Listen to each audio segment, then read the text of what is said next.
Bonjour! Nous sommes le 1er avril et je ne suis pas là pour te faire une vanne, mais pour te partager une dose d'espoir. En gros, je passe quand même une grande partie de mon temps à parler de choses pas spécialement gaies, des progrès nécessaires pour atteindre enfin l'égalité notamment. Et je trouve que c'est très important à faire pour effectivement faire des progrès, mais qu'on devrait quand même passer un peu plus de temps à se réjouir des choses qu'on a déjà accomplies. On n'est pas encore dans un monde idéal, et donc en attendant, autant noter chaque petit pas qu'on fait dans cette direction pour ne pas se décourager en route. Alors c'est parti, les bonnes nouvelles du féminisme édition mars 2019, j'ai retenu 5 infos et on commence tout de suite avec la lutte contre la précarité menstruelle en Angleterre. Après l'Écosse, l'Angleterre a annoncé financer la mise à disposition de protection périodique gratuite dans tous les lycées et les universités. Il faut savoir qu'au Royaume-Uni, une étude menée par Plan International fin 2017 a révélé que 10% des jeunes femmes de 14 à 21 ans avaient déjà été dans l'incapacité d'acheter des protections hygiéniques. Il était donc extrêmement temps d'agir. Les activistes qui ont milité sur ce projet depuis plusieurs années se sont réjouis et en même temps déplorent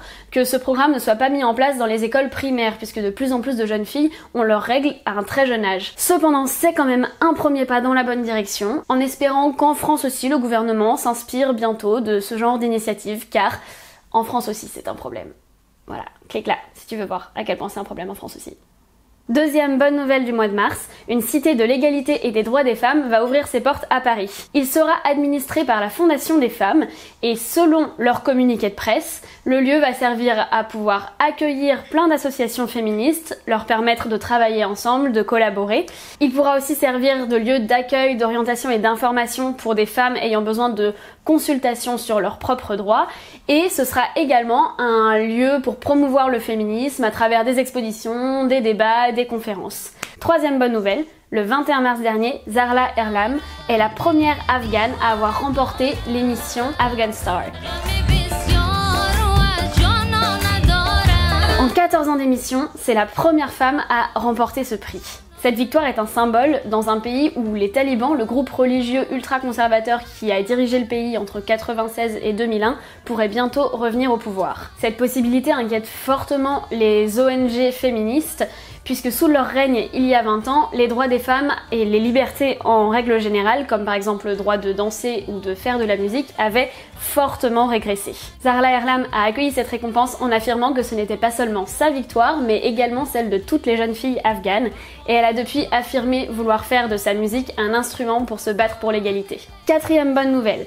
Le 26 mars dernier, le Washington Post publiait un article qui vraiment m'a filé les larmes aux yeux. Des jeunes filles en dernière année dans le lycée de Bethesda Chevy Chase, dans le Maryland aux États-Unis, ont eu vent d'une liste qui les classait selon leur beauté, élaborée par leurs camarades masculins. Après s'en être plaint à la direction de l'école, elle n'était pas satisfaite des sanctions qui avaient été données. Seul un garçon, celui qui était à l'origine de la liste, avait été collé. Elles ont donc fait part de leur mécontentement à l'école et organisé une réunion durant laquelle elles ont pu témoigner de ce qu'était être une jeune femme au quotidien et de ce que représentait cette culture toxique pour elles. Bilan de cette première réunion, une prise de conscience de la part de leurs camarades masculins, d'autres discussions engagées pour mettre fin à cette culture toxique et des sessions de sensibilisation pour leurs camarades dans les classes plus jeunes. Je conclurai donc cette info par une phrase prononcée par l'une des jeunes femmes en question. C'était la goutte d'eau qui a fait déborder le vase de cette culture du « boys will be boys ».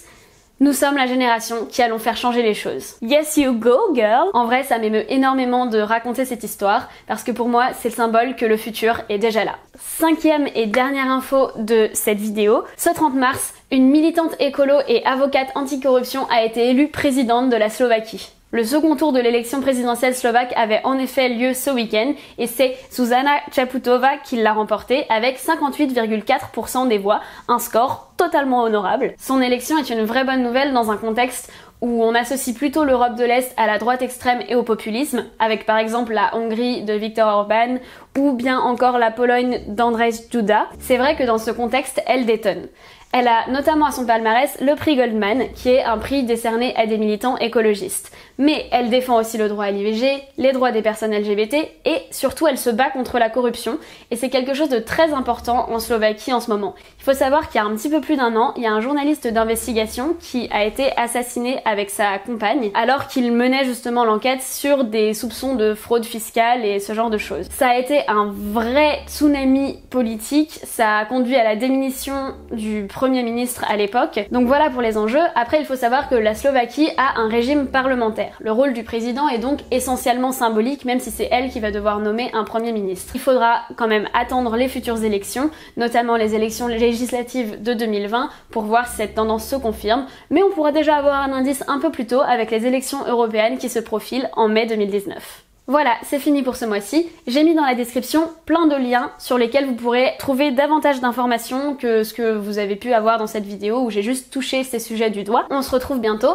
Promis, j'ai d'autres reportages en cours de réalisation. En attendant, n'hésite pas à mettre un pouce bleu, à partager cette dose d'espoir et surtout, si toi-même tu as des bonnes nouvelles qui t'ont réjoui au mois de mars, n'hésite pas à nous les partager dans les commentaires. Je serais ravie d'en apprendre davantage. Au fait, c'est valable aussi pour le mois prochain. N'hésite pas à m'envoyer en MP sur Insta par exemple, toutes les choses qui te réjouissent pour les droits des femmes et leur avancée aujourd'hui.